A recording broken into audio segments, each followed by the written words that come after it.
জামুগুৰিহাটৰ এজন যুৱকে দেখুৱালে এয়া অদ্ভুত কাণ্ড জ্বলন্ত মমেৰে যুৱকজনে দেখুৱালে এই কাণ্ড আহকচোন চাও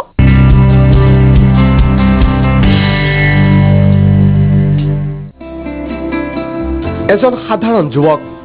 যুৱকজনৰ অসাধাৰণ প্ৰতিভাই সকলোৰে দৃষ্টি আকৰ্ষণ কৰিছে জামুগুৰিহাটত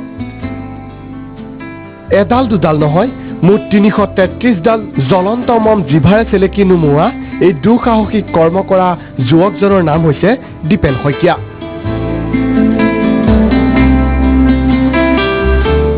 বিগত 9 বছৰ ধৰি যুৱকজনে সাধনা কৰিছে এই কৰ্ম সম্পাদন কৰিবলৈ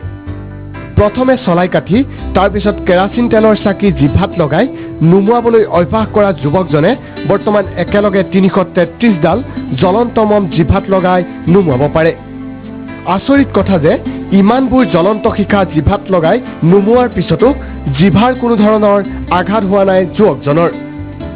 যুৱকজনৰ দাবী তেওঁ এনেকুৱা প্ৰায় 10,000 ডাল জ্বলন্ত মমবাতিৰ শিখা এনেদৰে নুমুৱাব পাৰে এইটো মই আপোনাৰ 9 বছৰ হ'ল আপোনাৰ দেখি থাকোঁ ডাঙৰ মানুহে কেতিয়াবা চলাই কাটি জিভাত লৈ মেডিকেলবিলাক চাওঁ এতিয়া মোৰ অনুভৱ হ'ল যে মই এইটো কৰিব পাৰিম নেকি বেলেগ প্ৰজেক্ট তাৰপিছত ট্ৰাই কৰিলোঁ আপোনাৰ জ্বলি থকা চাকি এদিন চেলেকি চালোঁ এবাৰ চেলেকিলোঁ অকণ পৰিছিল ট্ৰাই কৰিলোঁ 10 বাৰ চেলেকিলোঁ তাৰপিছত 2 দিনৰ পিছত আপোনাৰ 10 বাৰ আকৌ মম চেলেকিলোঁ 10 বাৰ তেনেকৈ কৰি আপোনাৰ ছমাহৰ মূৰে মূৰে মই কৰি থাকোঁ আপোনাৰ প্ৰথমে কৰিছিলোঁ আপোনাৰ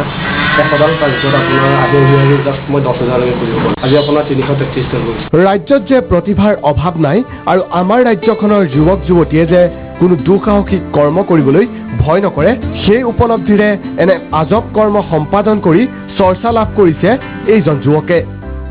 ইতিমধ্যে বিভিন্ন ঠাইত কলা প্ৰদৰ্শনো কৰিছে দীপেন শইকীয়াই জামুগুৰিহাটৰ পৰা প্ৰদীপ দাস আজব খবৰ প্ৰাগ নিউজ